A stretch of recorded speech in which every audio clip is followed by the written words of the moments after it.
Een tweeling het nou net gesê dit was die lekkerste dag van sy lewe.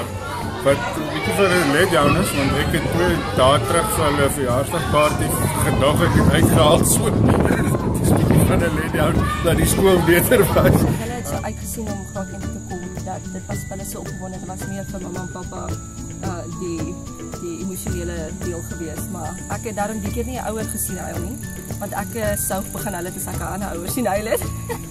Die omstandighede is lekker. Die juffrouens ken hulle gelukkig. Hulle juffrou bly net so van die pad af by ons, so hulle ken haar al. En ek sukkel om hulle band te praat met die juffrou, want sy is hopeloos te vriende. Hulle is nogal uit, hulle is baie uit in die huiswerk, glo dit of nie. Maar hulle lyk happy, hulle is lus vir terugkom so. Happy dat hulle happy is. Dis eintlik 'n groot ding wat enige ouers haat. Dis kind gelukkig.